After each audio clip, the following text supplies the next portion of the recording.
नमस्कार, जोहार झारखंड में आपका स्वागत। मैं राहुल ओझा आपके साथ। मुख्यमंत्री हेमंत सोरेन को पूछताछ के लिए ईडी की ओर से दूसरा समन जारी किया गया है, जिसमें लैंड स्कैम में पूछताछ के लिए आज ईडी ऑफिस बुलाया गया है। इस समन को लेकर बुधवार देर रात तक सस्पेंस कायम रहा, जिसमें सुप्रीम कोर्ट तक जाने की भी बात सामने आई, लेकिन इसकी पुष्टि नहीं हुई। इसी बीच सत्ता के गलियारे से यह भी संकेत मिले हैं कि मुख्यमंत्री आज ईडी कार्यालय जा सकते हैं, क्योंकि अब तक विधि विशेषज्ञों से ली गई राय में कोई ठोस सुझाव उन्हें प्राप्त नहीं हो सका है। लेकिन मुख्यमंत्री के ईडी कार्यालय जाने की भी पुष्टि नहीं की जा रही है। ऐसे हालात में तरह तरह के कयास लगाए जा रहे हैं। आधिकारिक सूत्रों का कहना है कि आज ही इस सस्पेंस से पर्दा उठेगा। अधिक जानकारी दे रहे हैं रांची संवाददाता निरंजन सिंह। मुख्यमंत्री को पूछताछ के लिए ईडी का बुलावा आया है। आज 24 अगस्त मुख्यमंत्री हेमंत सोरेन को दूसरी बार ईडी द्वारा समन भेजा गया है। मुख्यमंत्री हेमंत सोरेन के 24 अगस्त को ईडी कार्यालय जाने को लेकर बुधवार की देर रात तक सस्पेंस बरकरार रहा। हालांकि आधिकारिक रूप से सत्ता की गलियारों का कोई भी व्यक्ति कुछ ही बोलने से साफ इनकार करता रहा। बुधवार को सूचना के तौर पर यह भी चर्चा का विषय रहा कि सुप्रीम कोर्ट में सीएम द्वारा ईडी के समन के विरुद्ध याचिका दाखिल की गई, लेकिन देर रात तक इसकी पुष्टि नहीं हो सकी। इसी बीच सत्ता के गलियारों से यह भी संकेत मिले कि मुख्यमंत्री आज ईडी कार्यालय जा सकते हैं, क्योंकि अब तक विधि विशेषज्ञों से ली गई राय कोई ठोस सुझाव उन्हें प्राप्त नहीं हो सका। लेकिन मुख्यमंत्री के ईडी कार्यालय जाने की आधिकारिक पुष्टि नहीं की जा रही है। इस परिस्थिति में तरह तरह के कयास लगाए जा रहे हैं। आधिकारिक सूत्रों का कहना है कि आज 24 अगस्त को ही सस्पेंस का पर्दा उठेगा। यहां मालूम हो कि ईडी ने दूसरी बार मुख्यमंत्री को पूछताछ के लिए बुलाया है। इससे पहले 14 अगस्त को मुख्यमंत्री को बुलाया गया था, लेकिन वह नहीं उपस्थित हुए। अब देखना यह है कि कुछ देर के बाद मुख्यमंत्री यहां पहुंचते हैं कि नहीं, या सस्पेंस पर पर्दा उठेगा। रांची से निरंजन। और सहयोगी अविनाश हमारे साथ जुड़े हैं। अविनाश, मुख्यमंत्री हेमंत सोरेन को ईडी का बुलावा फिर से आया है, लेकिन जिस तरीके से पिछली बार की अगर बात करें तो सिर्फ संदेश उन्होंने भिजवाया था। क्या मंशा नजर नहीं आती उपस्थित होने की?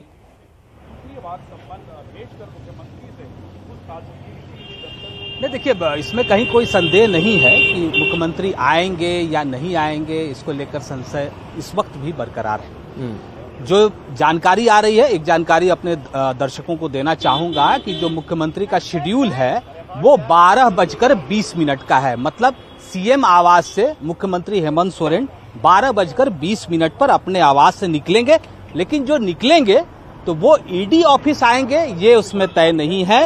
झारखंड मंत्रालय दिखाया गया है।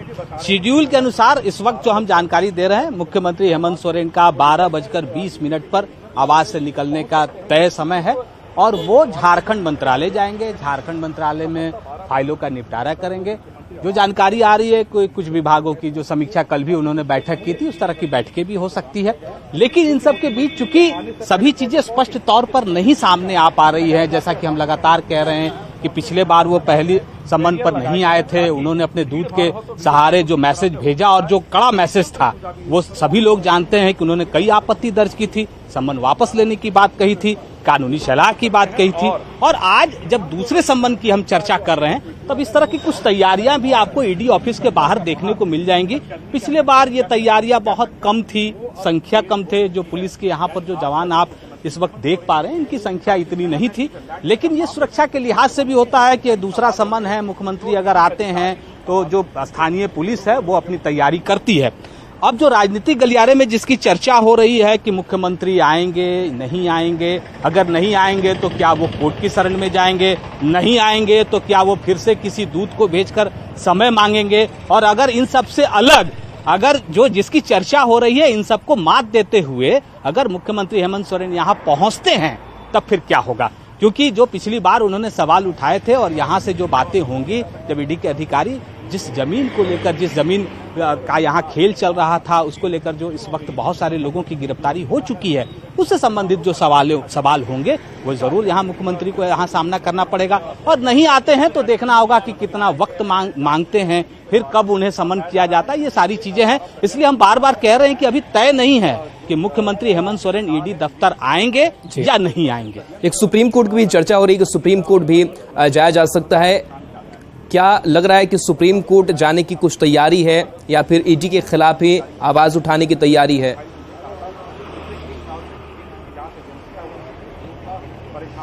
नहीं, देखिए, इसकी चर्चा इसलिए हो रही है कि जितने भी जेएमएम के नेता हैं इस मामले में वैसे तो बहुत संभल कर ही नेता बोल रहे हैं, लेकिन जो भी बातें सामने आई है उसमें बार बार आपको एक बात गौर करने के लिए जो उनके शब्द हैं कि लीगल एडवाइस लिए जा रहे हैं। अब जो लीगल एडवाइस लिए जा रहे हैं और सुप्रीम कोर्ट की भी इस बीच चर्चा हो रही है कि सुप्रीम कोर्ट जा सकते हैं, वहां वो अपनी बातों चलिए, बिल्कुल, तो इंतजार रहेगा कि आज मुख्यमंत्री पहुंचते हैं या फिर नहीं। शुक्रिया इस जानकारी के लिए, तस्वीर के लिए। बढ़ेंगे आगे। ईडी द्वारा भेजे गए समन पर आज सीएम ईडी कार्यालय जाएंगे या नहीं, यह सस्पेंस बरकरार है। इस मामले पर कांग्रेस प्रवक्ता राकेश सिन्हा ने कहा कि झारखंड सरकार को बेवजह परेशान किया जा रहा है। जिस प्रकार का ईडी की द्वेषपूर्ण कार्रवाई चल रही है, तो स्वाभाविक तौर पे हमें यह लगता है कि यह लोकतंत्र के लिए ठीक नहीं है। अब न्याय ना तो केंद्र सरकार से मिल रही है, न केंद्र सरकार के अधीन देश के संवैधानिक संस्थाओं से न्याय की उम्मीद की जा रही है। तो अब न्याय की उम्मीद अदालत से ही की जा सकती है और हमें यह लगता है कि अदालत न्यायपूर्ण फैसला देगा। हम अदालत का दरवाजा खटखटाएंगे, क्योंकि लगातार राज्य के विकासशील चेहरे को ईडी के मार्फत बदनाम करने का एक सुनियोजित साजिश केंद्र सरकार के द्वारा रची जा रही है।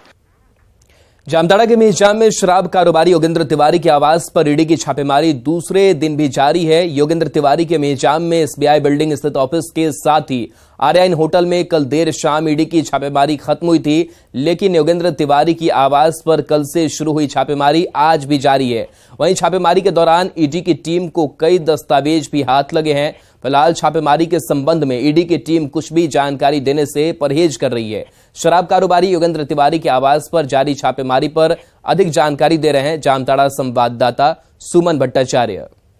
जामताड़ा के मेहजाम में शराब कारोबारी योगेंद्र तिवारी के ठिकाने पर ईडी की कार्रवाई दूसरे दिन भी जारी है।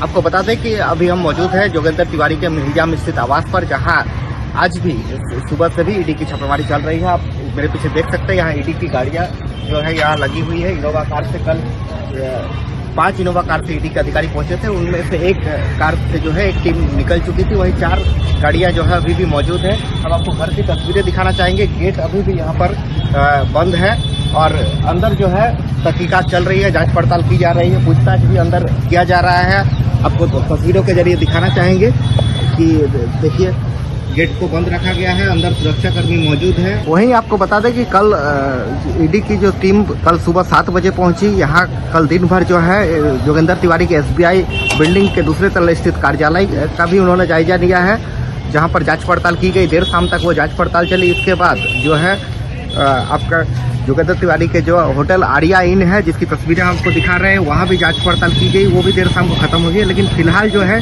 इनके आवास पर जो जांच पड़ताल हो रही है, वो आपको दिखाना चाह रहे हैं कि ईडी की एक टीम जो है अभी जांच पड़ताल करके निकल रही है। आप देख सकते हैं गाड़ियों में ईडी के अफसर जो है वो जांच पड़ताल करके जाते हुए दिख रहे हैं। बताया जा रहा है कि जो सपोर्ट स्टाफ थे वो अब यहाँ से निकल चुके हैं। अभी भी 6 की संख्या में ईडी के अफसर अंदर मौजूद है, जिनमें 2 महिला अफसर भी यहाँ पर मौजूद है। सूत्रों के हवाले से मिली जानकारी के अनुसार योगेंद्र तिवारी जो है वो घर में ही मौजूद है और ईडी के अधिकारियों के द्वारा उनसे पूछताछ की जा रही है। कई दस्तावेज भी इस दौरान हाथ लगे हैं, जिस कारण से इन्वेस्टिगेशन जो है कल से कंटिन्यू यहाँ पर चल रही है। बताया जा रहा है कि आज देर शाम तक इन्वेस्टिगेशन जारी रह सकता है। अब देखना यह होगा कि इस इन्वेस्टिगेशन से क्या कुछ ईडी को हाथ लगता है, ये देखने वाली बात होगी। सुमन भट्टाचार्य, न्यूज 18 जामताड़ा। गिरिडीह में बीजेपी के पूर्व विधायक निर्भय कुमार शाहबादी के आवास पर बीते देर शाम तक ईडी की टीम की जांच चलती रही। इस दौरान पूछताछ के साथ ही शराब व्यवसाय से जुड़े कागजात की जांच पड़ताल चलती रही। करीब 9 घंटे तक ईडी की छापेमारी चली। इस दौरान किसी को घर से निकलने नहीं दिया जा रहा था। शाम लगभग 7 बजे ईडी की टीम में शामिल 6 सदस्य बाहर निकले और रांची के लिए रवाना हो गए। हालांकि अधिकारियों ने कोई भी बयान और जांच पड़ताल से संबंधित इंफॉर्मेशन देने से मना कर दिया। वहीं सूत्रों के हवाले से बताया जा रहा है कि जिन जिन कागजात पर ईडी को शक हुआ, उस कागजात को टीम अपने साथ ले गई है। रांची में वित्त मंत्री रामेश्वर उरांव के निजी आवास पर छापे के दौरान ईडी को 30 लाख रुपए मिले। यहां सुबह 6 बजे छापा शुरू हुआ था, जो देर रात तक लगातार 15 घंटे चलती रही। वहीं शराब कारोबारी विनय सिंह के ठिकाने से करोड़ों के जेवर मिलने की खबर है। साथ ही कई अहम दस्तावेज भी बरामद किए गए हैं, जिनका वेरिफिकेशन चल रहा है। वहीं इस मामले में पूछताछ के लिए ईडी ने योगेंद्र तिवारी और अमरेंद्र तिवारी को शनिवार को तलब किया है।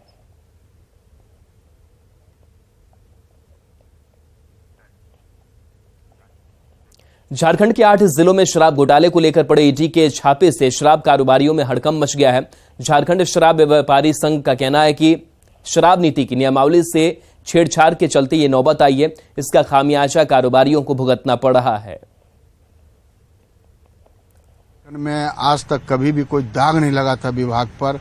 आज कम से कम सभी कोई सहमे हुए हैं, सभी कोई डरे हुए हैं, व्यापारी हो चाहे विभाग के अधिकारी हो। जो शराब नीति 2022-23 से जो लागू है वही शराब नीति अभी भी चालू है। तो शराब नीति जो बनाई गई थी वो छत्तीसगढ़ के तर्ज पर बनाई गई थी। उसी तर्ज पर अभी भी जो प्लेसमेंट एजेंसी को दिया जा रहा है, लॉटरी सिस्टम नहीं कर करके आप टेंडर निकाल के दे रहे हैं, तो उसमें वो नियम का अनदेखी किया गया है जो अभी जो दिया गया है। छत्तीसगढ़ वाले में पूरा नियम था, उस नियम को क्यों नहीं फॉलो किया गया अभी? बिना नियम के तहत में अभी जो दिया जा रहा है अभी। साहिबगंज से बड़ी खबर है, जहां खनन घोटाले की जांच के लिए सीबीआई की टीम साहिबगंज पहुंची है, जहां टीम कई बड़े अफसरों से पूछताछ कर सकती है। बता दें कि पत्थर खनन घोटाले और ईडी के गवाह विजय हांसदा को मैनेज करने का मामला सामने आया था, जिसकी जांच के लिए रांची से सीबीआई की टीम पहुंची है। सीबीआई ने जिला प्रशासन को पहले ही पत्र भेजकर आवश्यक संसाधनों की व्यवस्था करने को कहा था। सीबीआई की 7 सदस्यीय टीम सुबह वनांचल एक्सप्रेस से साहिबगंज पहुंची है। ईडी के गवाह विजय हांसदा ने मई 2022 को ऑनलाइन आवेदन के माध्यम से पुलिस के पास प्राथमिकी दर्ज कराई थी। इसमें बरहेट विधायक प्रतिनिधि पंकज मिश्रा, विष्णु यादव, पवित्र यादव, राजेश यादव, बच्चू यादव, संजय यादव और सुभाष मंडल पर नींबू पहाड़ पर अवैध खनन करने का आरोप लगाया गया था। सिमडेगा में हाथियों के उत्पात से लोग सहमे हुए हैं। झुंड से बिछड़े 2 हाथी विभिन्न प्रखंडों में आतंक मचा रहे हैं। भोजन की तलाश में यह हाथी गांव का रुख करते हैं, साथ ही घरों को तोड़कर उसमें रखा अनाज चट कर जाते हैं।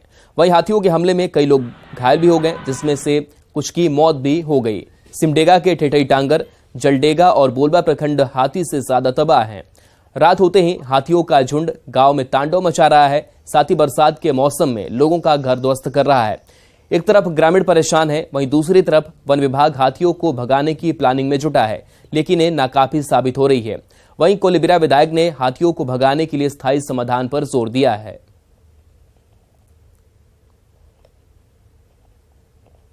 ये सिमडेगा जिला हाथी प्रभावित इलाका है, आप लोग सभी जानते हैं, और वन विभाग काफ़ी इस मामले में चौकस है।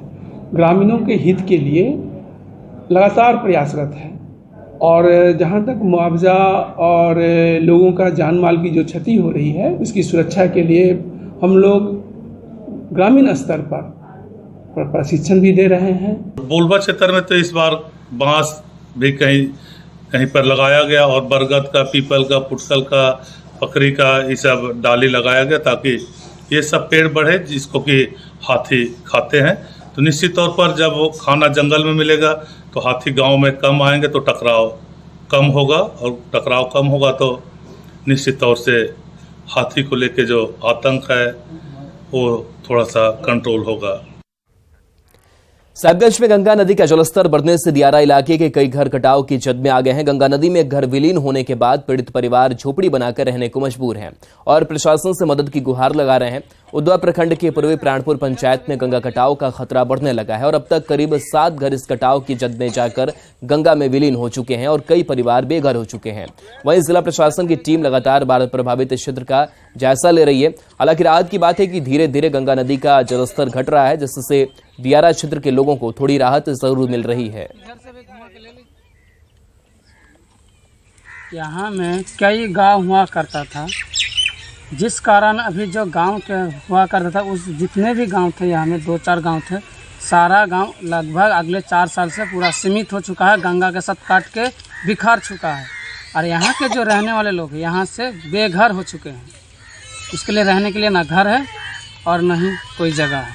इससे हम लोगों का जीवन यापन करते हैं। हम लोग रात्रि का अंधेरे में, हम लोगों का यहाँ के कोई लाइन का व्यवस्था है न कोई और कुछ व्यवस्था है। हम लोग ऐसा ही रहते हैं, अंधेरे में रहता है, अंधेरे में जीवन यापन करता है। क्योंकि क्या करेगा, यहाँ पे लाइन नहीं है तो हम लोग क्या करेगा।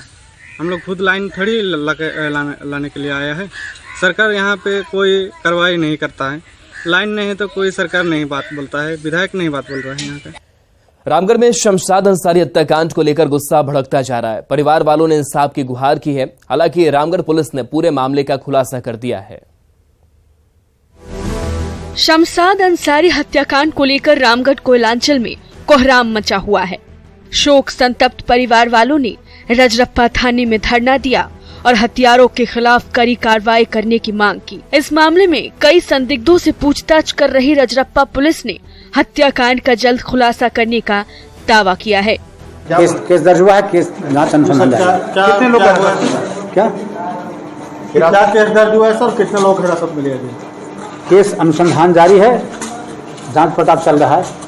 जोरियो गांव निवासी शमशाद अंसारी मंगलवार को रजरप्पा के सिकनी गांव गए थे। चोरी के शक में उग्र भीड़ ने उनकी बेरहमी से पिटाई कर दी। गंभीर हालत में रजरप्पा पुलिस उन्हें अस्पताल ले गई, जहां उनकी मौत हो गई। मृतक की पत्नी नरगिस खातून ने इस सिलसिले में रजरप्पा थाने में कई नामजद आरोपियों पर एफआईआर दर्ज कराया। साथ ही इसे मॉब लिंचिंग की वारदात ठहराते हुए दोषियों पर कड़ी कार्रवाई करने के साथ साथ मुआवजा और अन्य सुविधाएं देने की मांग की।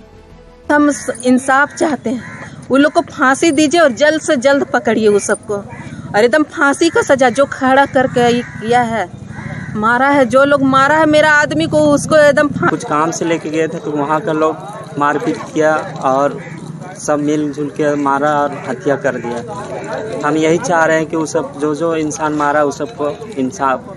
रामगढ़ सदर अस्पताल में शव के पोस्टमार्टम के लिए 3 डॉक्टर की टीम बनाई गई है। वहीं कांग्रेस ने घटना की कड़ी निंदा करते हुए मृतक के परिवार वालों को मुआवजा के साथ साथ तमाम सुविधाएं देने की मांग की है। माननीय मुख्यमंत्री जी से भी इस संदर्भ में बात करेंगे। साथ ही साथ यहाँ के जिला प्रशासन से भी हम यहाँ कहना चाहते हैं कि इस तरह की जो घटना घटी है, इस पर निष्पक्ष जांच हो और जिस भीड़ के द्वारा इस तरह की घटना को अंजाम दिया गया उस पर सख्त से सख्त कार्रवाई होनी चाहिए। या तथाकथित हत्या जो थी उस पर जिस प्रकार से उनको मुआवजा दिया गया उनके परिजनों को, और जिस प्रकार से उनके परिवार के आदमी को नौकरी मिली है, वही सब सारी सुविधाएं मिलनी चाहिए शमशाद अंसारी के परिवार को। अब बड़ा सवाल ये कि शमशाद अंसारी की वहसी भीड़ ने जान ली या वो किसी साजिश के शिकार हुए, वजह जो भी हो, पर इस वारदात ने रामगढ़ पुलिस की कार्यशैली पर गंभीर सवाल जरूर खड़े कर दिए हैं। जावेद खान, न्यूज़ 18, रामगढ़। रामगढ़ पुलिस ने शमशाद अंसारी हत्याकांड के 24 घंटे के अंदर पूरे मामले का खुलासा कर दिया और 5 आरोपियों को गिरफ्तार कर लिया। कहा जा रहा है कि शमशाद अंसारी सिगनी गांव के बुजुर्ग जयधन महूत से 22,000 रुपए ठग कर भाग रहा था। हो हल्ला होने पर गांव वालों ने उसे पकड़ लिया और जमकर धुनाई कर दी। इसी बीच रजरप्पा पुलिस मारपीट में घायल शमशाद को सदर अस्पताल ले गई, जहां उसकी मौत हो गई। एसपी पीयूष पांडे ने घटना को मॉब लिंचिंग मानने से इनकार करते हुए कहा कि मृतक शमशाद अंसारी हिस्ट्री शीटर था और कई मामलों में जेल भी जा चुका था। 1000 रुपए को उन्होंने मुझसे छीन के ये भागने लगे। उस क्रम में जयधन महतो के द्वारा थोड़ा शोर मचाया गया, कई लोगों को सूचना दी गई और फिर वहां पर ये जो मृतक हैं शमशाद अंसारी, ये लगातार छिपते छुपाते कहीं ना कहीं पर लगातार छिप रहे थे। उस क्रम में उन्होंने अपने कपड़े भी उतार दिए थे, एक गमछा पहन के वो अपने आप को कैमोफ्लेज करने की भी उन्होंने कोशिश की और छाता लेके, जो आसपास के ग्रामीण वगैरह थे उनसे छाता लेके खेतों में अपना पहचान छुपाने के लिए बेसिकली वो कोशिश कर रहे थे। लेकिन कुछ व्यक्तियों द्वारा उनको आइडेंटिफाई किया गया और उन व्यक्तियों द्वारा उनके साथ मारपीट की गई। उस क्रम में वहाँ के आसपास के लोगों के द्वारा उनको रोकने का भी प्रयास किया गया और तुरंत पुलिस को सूचना दी गई। जब पुलिस को सूचना मिली तो पुलिस ने इसमें उनको अस्पताल पहुंचाया। तो इसमें लगातार छापामारी करते हुए अनुसंधान के उपरांत स्वतंत्र साक्षियों के बयान के आधार पर तथा दूसरे जो स्थानीय आसूचना के आधार पर कुल 5 लोगों को गिरफ्तार किया गया है।